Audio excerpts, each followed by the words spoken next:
Welcome to Cyber JA's monthly cyber conversation.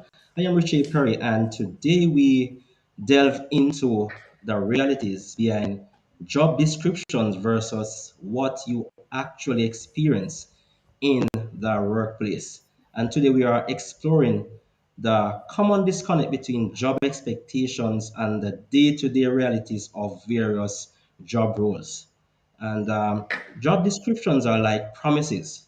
They outline responsibilities, you have qualifications, and sometimes idealize aspects of a role.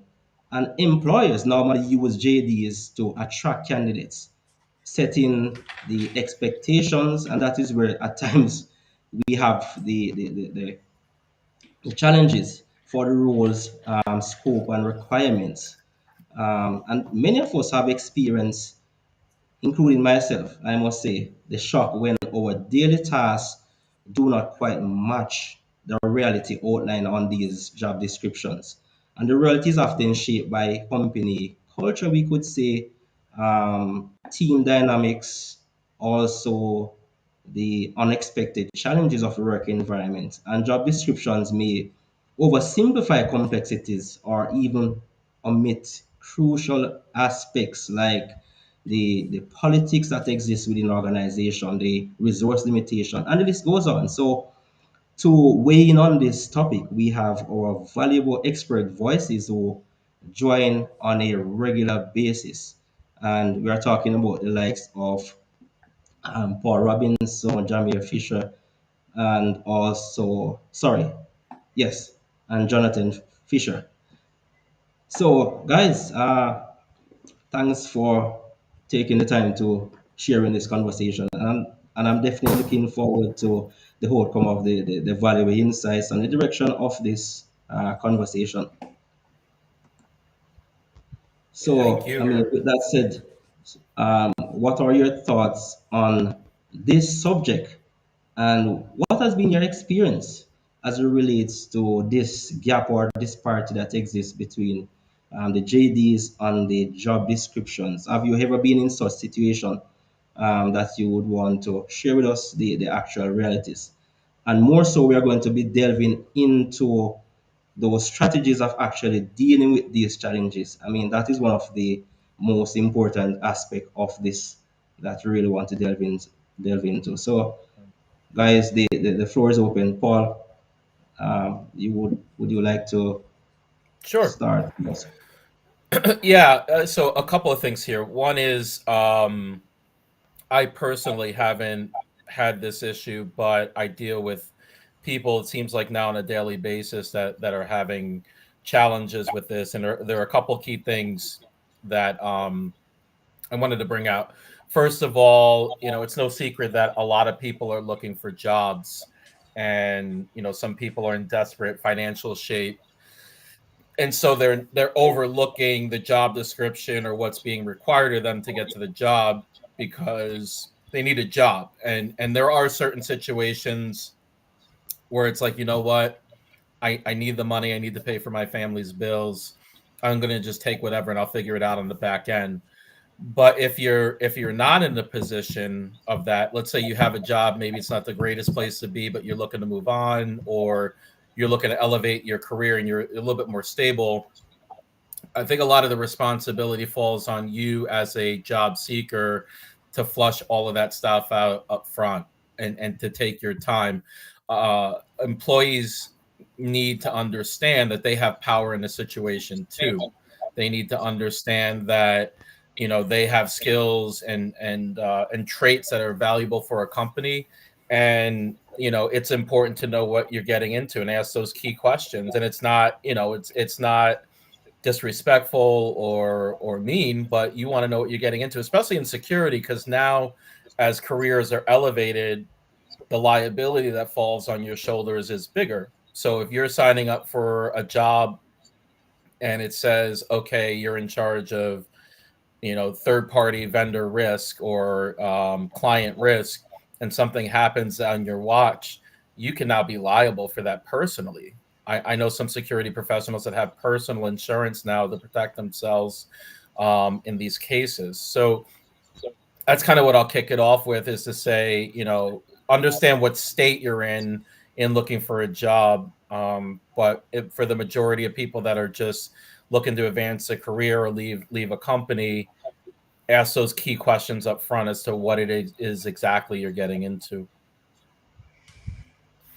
Sure, I I like that totally take. agree there. Yeah, go ahead, Jamie. Yeah, no. So I'm kind of on the other side, Paul. I've experienced applying for a job, reading the JD, and actually getting on the job, and it being the exact opposite. Sometimes I feel as though there's a disconnect between the hiring manager, HR, and the actual candidate. And I feel like a lot of things get dropped when you hit that HR point between the hiring manager and the candidate. Um, I feel like sometimes they don't give you enough detail about the job, or they exclude some things on purpose because they want you to, I guess, ask those questions, to the hiring manager. But in my experience, what has happened is you get this JD, and it makes it looks like the security program may be super mature, and then you walk into the job, and it's way more than what you signed up for. Um, and to me, I guess that's the downside to that, because you could go to a job that's 175K a year, and the JD matches 175K a year, and then you walk in and it should be like 225. You know, you're about to work, and so I've been in that situation. The only way I would say that that could be coupled or that could be fixed is honestly, anyone who's recruiting in security, to me personally, should do their due diligence on what security professionals do. Um, to me, they should go through a little, quasi hiring round with the hiring manager to see how the hiring manager would ask questions or what they're looking for. And that's my take on it. But I've been through it. It sucks. It does. It does, and it sucks all the way around, because it's the pay gap, it's the responsibility gap, it's it's the values and the culture that you align yourself to when you switch over and you go to that new job, or you take on a new responsibility. It's tough. It's tough. And in this market, like you said, it's even worse, because people are taking anything. These employers are putting unicorn like JDs out there every day, um, and I don't, very very few people can fill all of those gaps. Sure, I totally agree there. Um, there are a number of points that are actually just popping up, but just before actually going into those, Jonathan.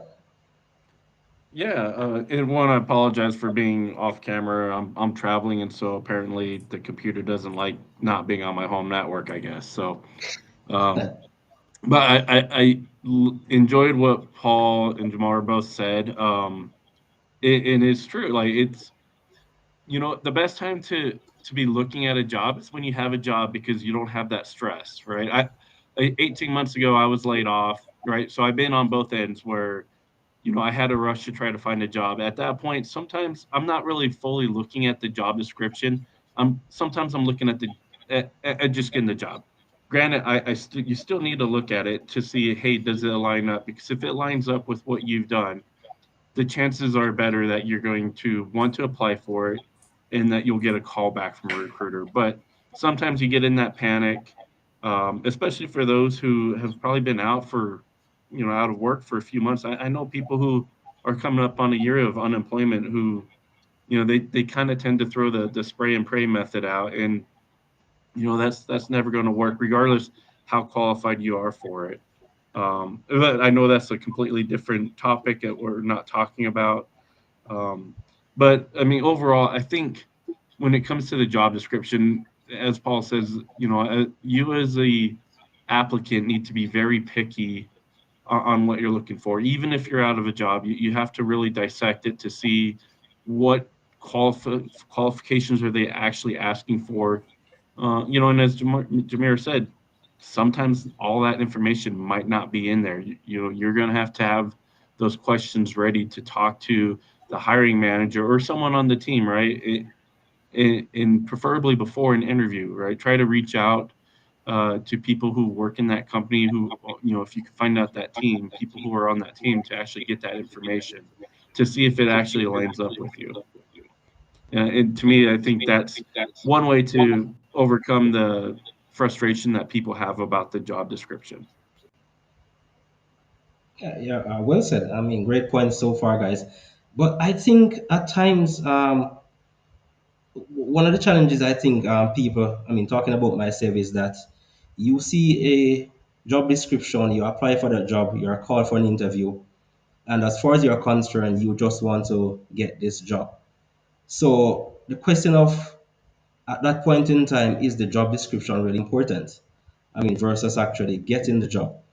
And secondly, um, when you begin to maybe go through that interview and you recognize that what they're asking for is more in depth, how do you actually ask the right questions that relates to really getting the information about the real job that you're about to embark on? Because one of the things is that some organizations, and I've experienced this, when you begin to talk about the workload within the organization, they might see it as, whoa, this person is not fitting. You are someone who is actually shying away from the work. You are not the right, you do not have the right approach for this organization. And at times, people might overlook the job description for the sake of just getting the job. So, is this the right approach as professionals going into the industry? Or is there a particular strategy that we can use to deal with this, and in terms of asking those right questions to ensure that we're actually getting the information that we want before actually stepping into an organization, and then not being able to deliver that level of value based on our skill set to the organization. And this, of course, then leads to frustration on our side as professionals, not being able to execute our jobs efficiently. Mhm. Yeah, I think you know that portion at the end of the interview where they say, "Well, do you have any questions for me?" And we usually say, that's always that tension of, well, how much do you pay? How much vacation do I get? What's the insurance? I think a key question that you should ask is, well, what problem are you trying to solve with this position? And have them articulate that to you, because it does two things. One is it puts them, I don't want to say it backs them into a corner because it's not an aggressive question, but it puts them to where they actually have to think what the problem, because I've seen job recs before where it's everything from tuna firewall to help us to get ISO 27001 compliant. That's not the way it works, because our brains can't work. We're either binary or not, non-binary thinking. So you can think zeros and ones, or you can think like strategy in business. So asking that question forces them to articulate what it is they're looking to get and accomplish out of it. It then puts the employee or the applicant in a position to where it probably separates them from the other candidates, because nobody else is asking that question. Everybody else is just like, asking the basic generic questions. Asking that question should be able to, put everything into a nice package for you. If it doesn't, then the job's probably not for you, And again, I don't want to sit out there and tell somebody, well, if it doesn't fit you, don't take it, and then they go bankrupt 2 weeks later, or they lose their house. Like, to your point, Riche, at some point it might be, what, job descriptions be damned, I got to go after this job because I got to pay for everything. But again, for the majority of people that are out there that have some control over the situation, or they can wait, the word being picky was brought up. I think you're absolutely right. I think because you're setting yourself up for a miserable work experience, and Jameer was kind of talking about that. And I'm sure Jameer, and I'll pass it to you after this, when you get in those situations where you're making 175 and it should be 375 with all the work that you have, it's just a miserable personal experience, and then that weighs on you as a human being and really makes a mess of everything. So that's what I thought. Yeah, I think it's more on on the candidate. Honestly, I think it's 100% on the candidate. I can look at a JD and I can decide based on that JD if I feel as though you really have to dissect the JD. I mean, if like Paul just said, if they're putting ISO 27001 and then tuning firewalls on there, to me that's a red flag. That lets me know right there that the organization or the department, they are not, something is not clicking, something is not syncing. And it also lets me know that somewhere somebody got approved for a budget and that they need to feel that ASAP. So what they do is they put everything in the JD and they hope that they can get someone that can match, maybe 9 out of 10 or 8 out of 10 of the things. They're not looking for anyone to match it all.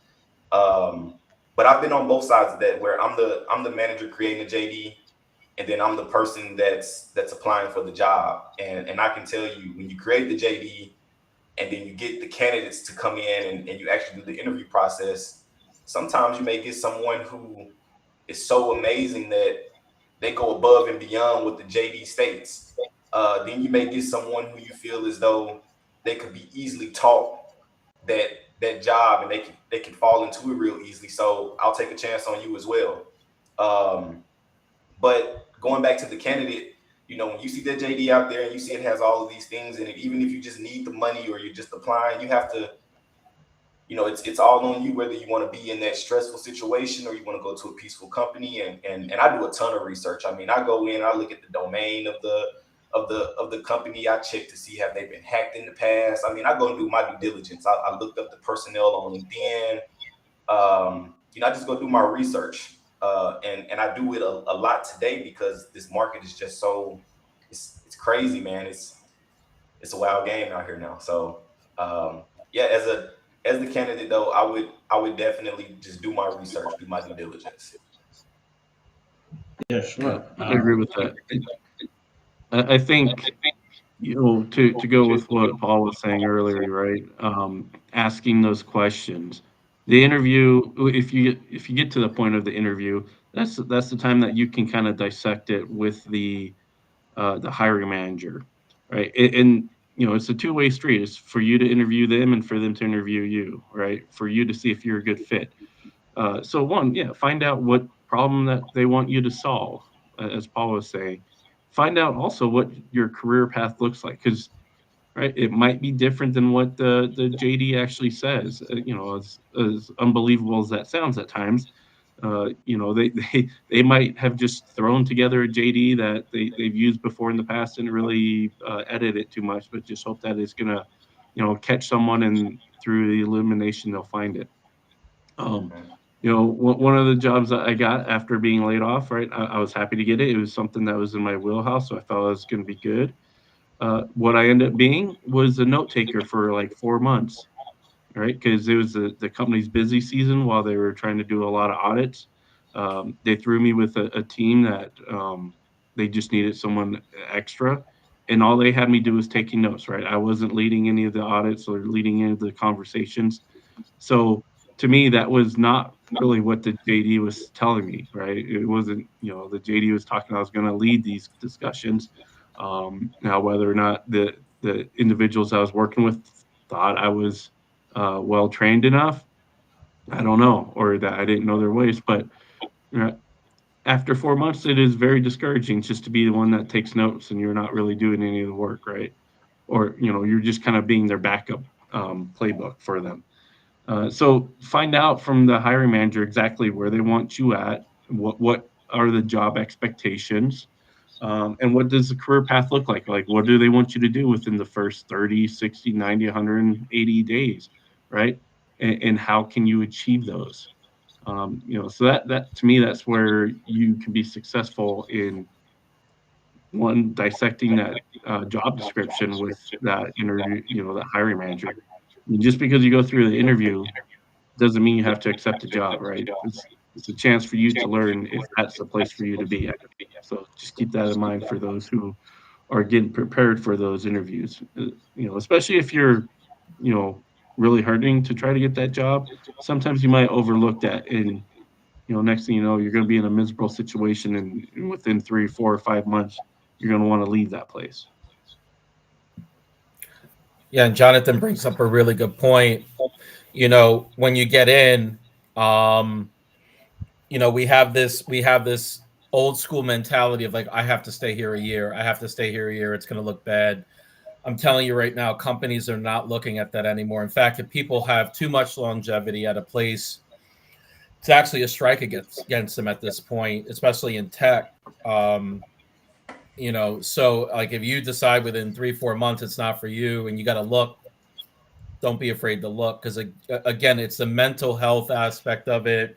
It's because people say, oh well, you know, I can leave work at the door. You can't in tech, you can't in security. It follows you. Like, it will weigh on you. It's happened in my life. I've seen it happen in a lot of people's life. That will weigh on you, and that will impact your health, your family, everything. So if that JD is wrong and you realize it inside the four, cut bait, quit. So Yeah, I mean, those are very, I mean, important points and also strategies or recommendations. But can we also possibly look at this from a more positive, I mean, perspective, in the sense that I can also, I mean,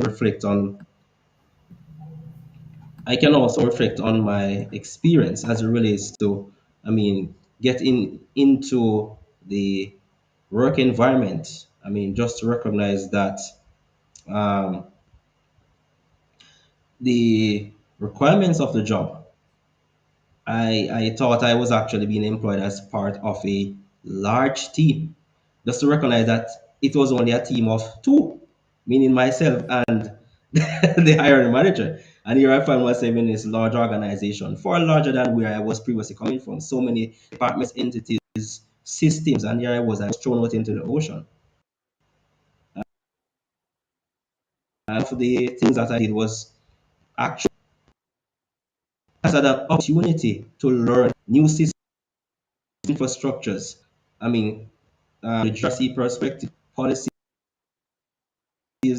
name it, servers, um, cloud computing on premises, you name it. So I actually had an opportunity to build and to enhance myself so that I actually move on to the next journey in my career. Certainly, if you guys actually want to share also on that aspect of actually flipping the script as a risk to dealing with those challenges in terms of that discrepancy between the requirements of JD and the actual. Could you ask that question one more time, Rich? You kind of went in and out.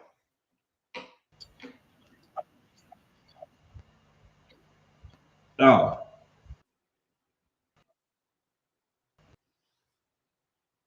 I'm not certain what's happening. Okay, so I mean, as I was actually looking at this discrepancies, actually to use the opportunity to actually develop and to build our skill set in order to near possible. And that could also be an approach that could also be used in this aspect.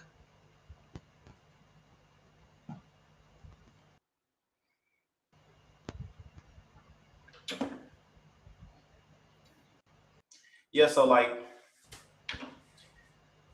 for me, when if I go to apply for like, let's say I'm in my current role and I want to, I guess, elevate my skill set, I will get out there and challenge myself with the JD.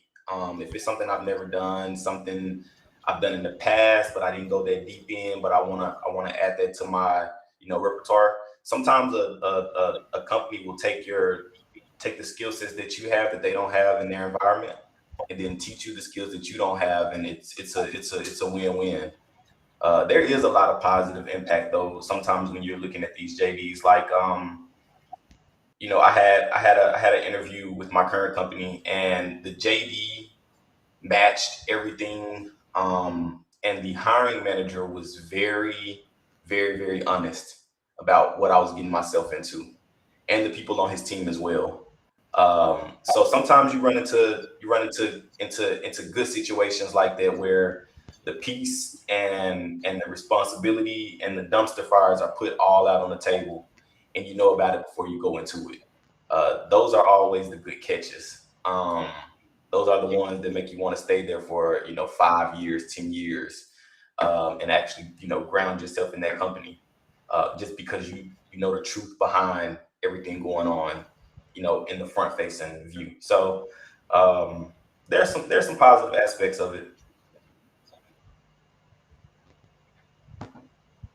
Sure, Yeah, I I think totally agree. Yeah, go ahead, Jonathan. yeah, with that, with my experience, right? When I look at some of the job descriptions, I'm not looking at, hey, do I meet every single one of those uh, requirements that they have? Because most of the time I don't. But I still take a chance on myself, and hopefully that by applying that, maybe that company might take a chance on me. I hear it a lot from people who get discouraged when it's, they're looking for these entry levels and they're asking for 3 to 5 years of experience or more. Um, and, a lot of people lament on how they, they don't have that time. So I like to work with people and help them understand, hey, what do you have? What do you have that fits into that? And especially in like the GRC field where I work in, right? I talk to people all the time about what things do they do in their life? Have they ever been a part of any type of inspection or audit? Do they know, certain type of frameworks, especially if they've worked in like healthcare, how they can understand HIPAA a little bit and be able to focus on stuff like that. I try to help them piece together areas of their experiences in past, jobs where it can apply to that role, even if it's kind of an unconventional role. And that's how I moved myself into this field, right? I was an aviation mechanic, uh, but prior to coming into cybersecurity, but I leveraged that knowledge that I had of regulatory compliance, the need to document work, in risk management, and been able to kind of translate that. So it's all about looking at that job description, maybe thinking a little obscurity on stuff that you've done in the past and how it can reflect into that job description. And it's possible. I mean, it might be a little bit harder for those that are more of the technical end, but if you think hard enough, there's ways that you can find it, or through your own, studying and teachings and learning that you do, that you can help demonstrate that you do have that knowledge, even if you don't have that direct experience in previous jobs. Sure, sure. And I mean, that's a very great note to in this conversation on. I mean, there are so many other avenues that we could actually delve into, guys, as it relates to the realities behind the job description versus the actual work experience. So at the end of the day, guys, always bear in mind to ask those questions within those interviews so to better understand what it is that you're up against, so that you're mentally prepared to deal with the challenges that do exist. So, um, with that said, guys, I mean, thanks for your valuable insights and your time sharing in this conversation. I mean, to everyone else, that's it from us here on CyberJ, and see you in our next monthly conversation. And very importantly, please share this with your network as we seek to strengthen our cyber community. All right. Yeah. Have a good day. All right, guys, bye. Take care.